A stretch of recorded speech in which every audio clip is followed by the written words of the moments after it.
Hello everyone, this is our new show. Me and my doppelganger Brokenshard are going to be breaking down from now on into the end of the split and likely the future if, anyone else but us is going to watch this show.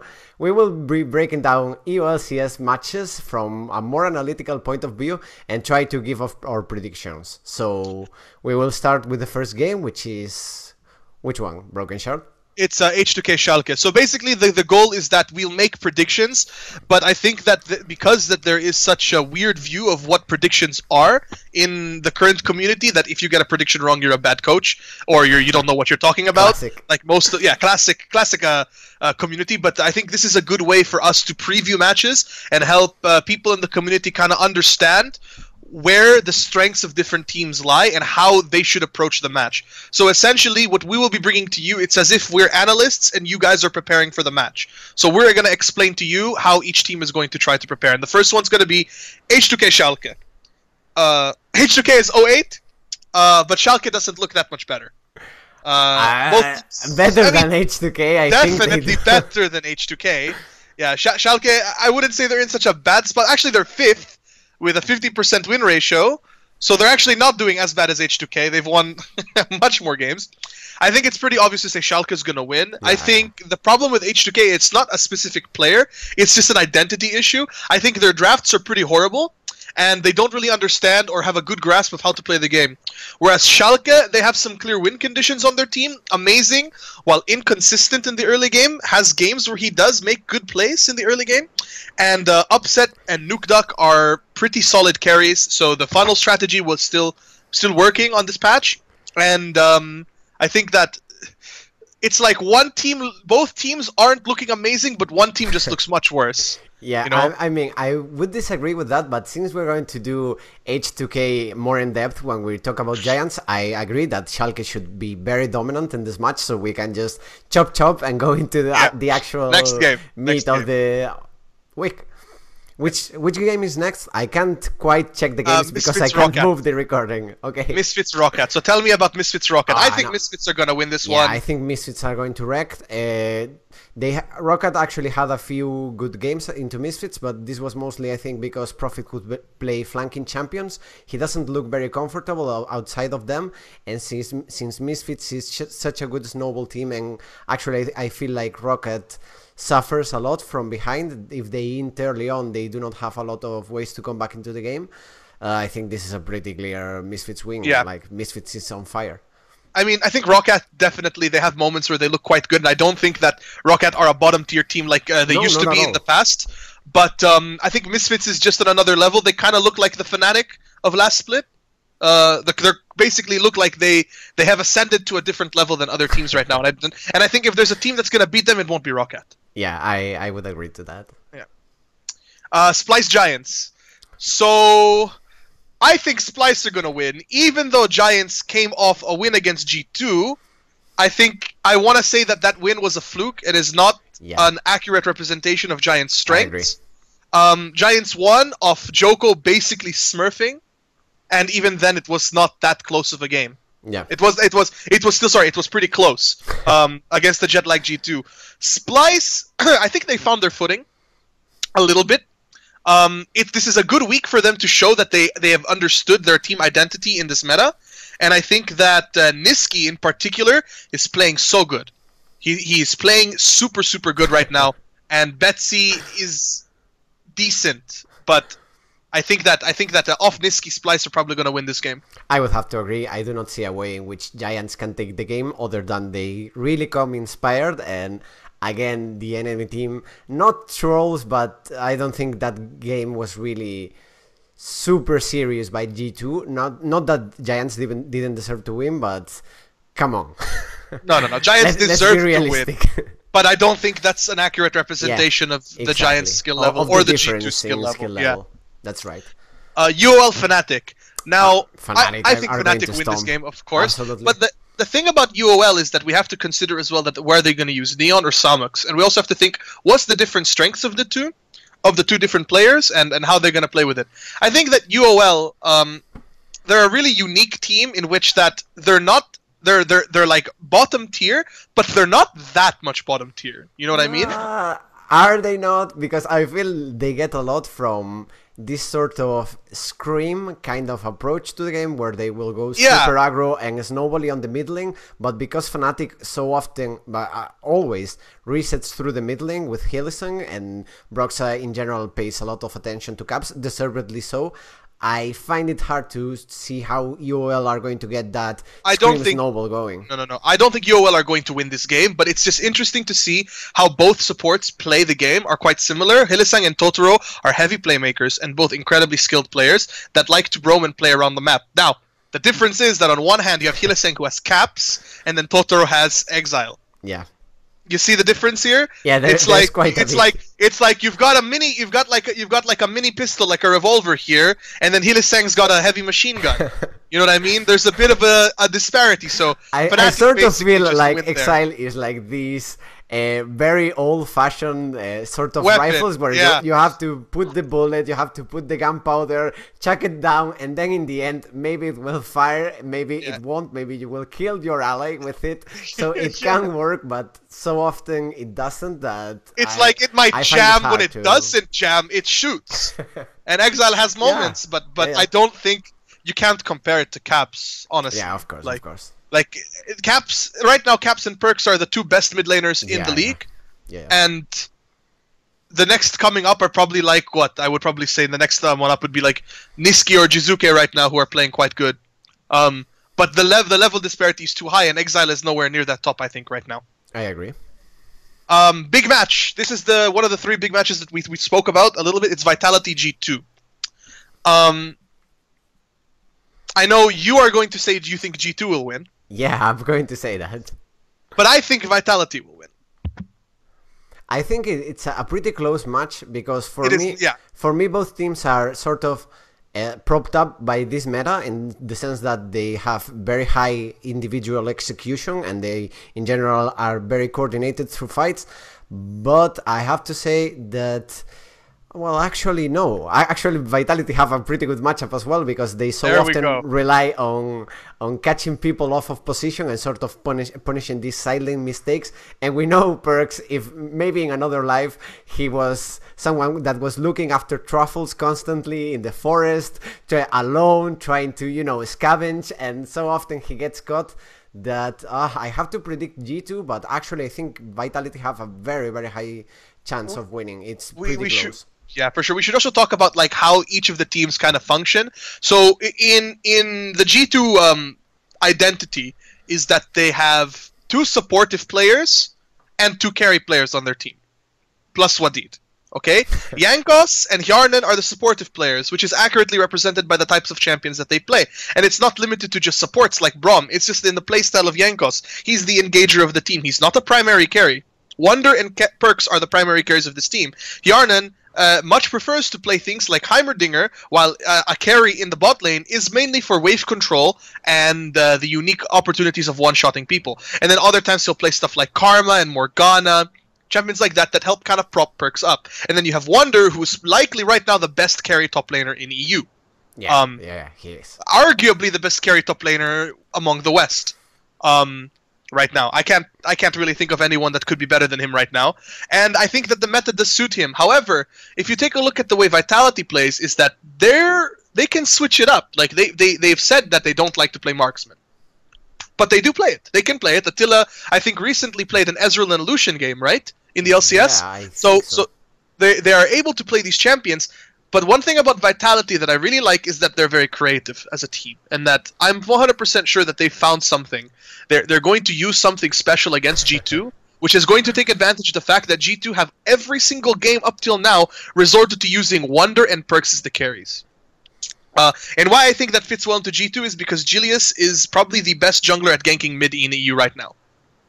Yeah, I could agree with that. Yeah, he's really good, actually. He's so focused on ganking mid, and I can say that as someone who's worked with him. He like goes to sleep with wet dreams of ganking mid, like, and I think that's a pretty big deal. Now it's all about if Vitality can execute it, but I think that the way that Vitality targets the map, it's really good into G2.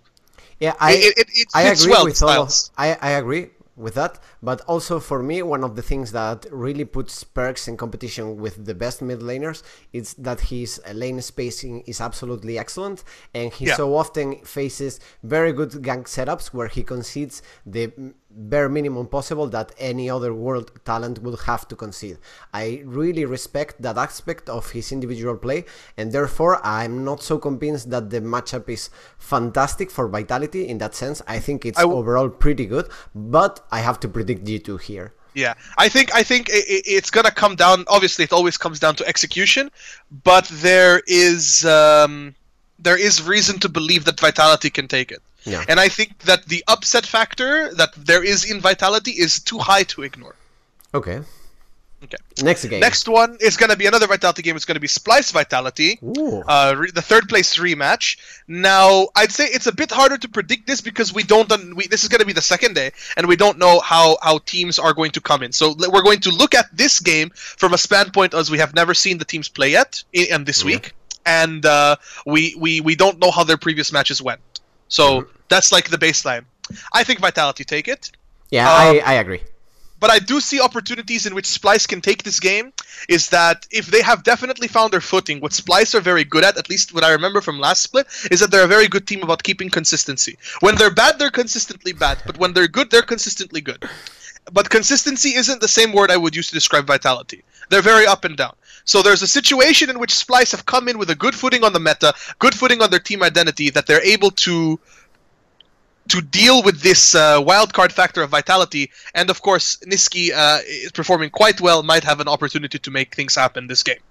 Actually, however, go for it. No, for me what really tilts the matchup in favor of Vitality is that I feel Xerxes is a very good jungler, but he so often goes for this sort of, not exactly cheesy plays, but a bit of cheeses that also need his mid laner to be really on the same page with him, and this sometimes can cause Niski to get exposed.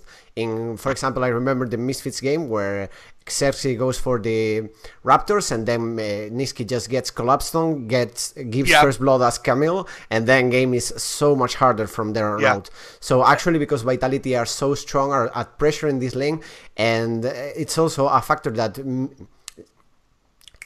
the name Splice, they do not have the most hard pressure in bot lane. Usually they are not very good at getting like very strong bush control and just sort of denying roams. I think Jack Troll can really influence the mid lane, and because I so often see Splice break through Niski, even if it isn't always Niski's fault, I have to give a very big stylistical edge to Vitality, and I say they take it. I agree as well. I think Pyke is going to be a pretty big pick in that game. Maybe for Jack Troll. If he can get it, I think it's a pretty big deal for Vitality. Next game, this is the other big match, which is quite ironic because it's between the two last place teams, Giants and H2K. I mean, we highlight it because they are the two numerically worst teams in the league right now. Obviously, H2K a little worse because they haven't won a single game. Giants having won H2K. Giants having won 2. Am I totally out of line to say that I think H2K win this one? I'm going to say Giants, so this can be interesting actually. Yeah, so sometimes, and I know this doesn't like really apply to analytics too much, but I have like these gut feelings, and that's why I sometimes make predictions that don't really make sense. I really feel that in this situation, the H2K versus Schalke game is going to influence this Giants game, and H2K might actually win their first game of the LCS here against Giants. And the reason being is that Giants, they have this issue, and it's quite a common issue amongst some challenger AD carries, in which that they don't know how to auto attack. And I think that the only reason that they did really well against G2 is that Joko focused so hard on Steelback's lane that Steelback got ahead enough that he was actually actively looking for fights and taking risks. H2K have a pretty decent bot lane, and they have a pretty decent jungler. I think those are two pretty big components when comparing the two, because if Joko doesn't get that snowball and Steelback doesn't get ahead, he's practically a non-factor in games. Yeah, I have to say... Oh, sorry. Go ahead. And also, I think Selfie is just a better mid laner than Betsy. Yeah, I would agree on all of those H2K strengths, but actually, for me, it's not as you commented at first that they have. I actually quite like their drafts and overall their game plans, but to me, it feels like they not. I'm not going to say they choke, but they have a really hard time finding engages. I seem to remember they played this game which was Sayaraka and Sejuani Yasuo, which Misfits played as well last week. And whenever they had to get into the position where they have to force into the Zoe team to get a pick and then disengage, they were never able to. And I often feel like H2K players will just int a good game plan. And I think this is a bad statistical matchup into Giants, because even if Giants are not an excellent team, we know two things about Giants. First, Joko is the guy that instead of controlling his jungle on a late game draft, he will use the pink ward to get a cheese gank path. I think it's not ideal, but against a team that's so prone to have their players die and not be on the same page to get some other thing, I think works quite well. And because H2K players are so prone to overextending and getting into weird spots, I think the whole late game king narrative can actually really work, because it's such a stupid meme. I know, but I think it can actually work into them, because they have a very hard time finding good engages and sort of being proactive, and also they are prone to just overextending and dying against an aggressive jungler in a team that usually likes to play late game. So because of those reasons, I have to predict Giants, even though I agree that H2K have overall shown to be a better team in the past, and they can really pick it up again. So yeah, I can see both ways, but I have to predict Giants because I can't see the future. Because of the late game, yeah. Yeah, the late game king. I mean, yeah, a team that doesn't really do much versus a team that wins in late game. Obviously, the late game wins. So and now we have an interesting scenario where we have a team that does sometimes too much and fucks up versus a team that doesn't really do much. Schalke against UOL, and this is actually I would say it's a bit closer than people think. Yeah. But my money is on Schalke. Yeah, mine is too. I actually have a very big faith on Nukdak. I think he's a very, very strong mid laner.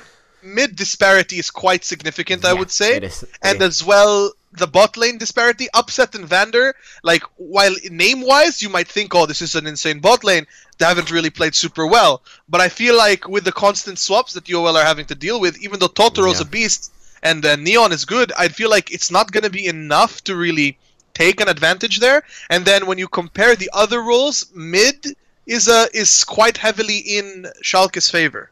Yeah, I would agree too. Say whatever you will about Nukdak and his use of pressure to influence the map, but I actually think his laning is very close to excellent, especially when it comes to avoiding getting snowballed on and sort of pressuring as much as he can safely in the matchup. So I do not see a world in which UL will again find this sort of classic win condition of really snowballing the mid lane and then praying to the god of the dice that Exile will have a good game and he will just beast everyone, being 2 or 3 kills ahead. I have to predict Schalke. I think they are a much better team overall, and I also think they have more individual talent. Yeah, I do think Schalke is going to win as well. Ninth game is going to be Rocket G2. Yeah. I mean, G2. Yeah, G2. Rocket have a hard week. They're against Misfits and G2. Yeah. Sounds like a bit of an 0-2 there, but yeah, I mean, do we need to go into detail? I feel like just across the board, G2 have a better team, better identity. Last week's games were kind of fluky, I would say, why they lost. And they did play against Misfits as well, so that was an automatic lose, jet-lagged, which is a pretty big deal. Obviously, I don't want to blame it, but I think that on a normal day, you can't really expect Rocket to win this one. Yeah, actually, I don't think it's as separated as people will make it up to be. Actually, I quite believe in Rocket, and I would have them as a playoff kind of team, but I do not think they have enough not individual strength, but the communication I don't think is solid enough on their end. Sometimes people just will randomly contest uncontestable jungle situations, and because of this and the fact that G2 are actually very aware of this and they are pretty good at collapsing, and of course they execute skirmishes extremely well due to their individual talent, I have a hard time picturing Rocket getting ahead. If they can get ahead, I think they can actually close into G2, but it's a pretty hard scenario, so I have to predict G2. What would Rocket need to do in order to win this game then? Like, what would be your game plan as a Rocket team? Like, where would you target? What strengths would we use? Because if we're thinking Rocket, I think I would use Memento and Prophet. Because if they can keep Wonder down, which is gonna be, it's not an easy task. Like, it's like, oh, it's simple, just kill Wonder, but it's not easy because of the amount of pressure and resources that he receives in the draft and in the game. But I think that if there is a place to attack, it needs to be top lane, because Prophet is, in my opinion, the most skilled player on that team. Yeah, and also Prophet seems to have a pretty hard time to play when he doesn't have pressure or necessarily a strong flanking champion. So I think if you're going to get ahead as Rocket, you're going to sort of snowball through Prophet and play maybe something like, not Ezreal Shang in particular, but these sorts of bot lane that will absorb pressure and sort of free up North Carolina to roam. Heavy topside compositions. Yeah, it's something he really enjoys, actually. And since G2 are preferring a lot of these bot lane mages, it's not like the siege threat is as big as it is in a traditional composition. So I actually agree with you that stylistically, Rocket have a way to win if they attack through the top lane with a flanking champ. No. It's not easy. But it's not easy. Especially since they are drafting as blue side against red side, so Wonder gets the counter pick. Yeah, exactly. It's hard. But this is like insurance policy. If Rocket somehow wins, that's how they're gonna win. Last game, Misfits Fnatic. Now this is a pretty big one, because since we did predict Misfits to beat Rocket, this is their 10-0 game. Yeah. What are we thinking, 10-0 or 9-1?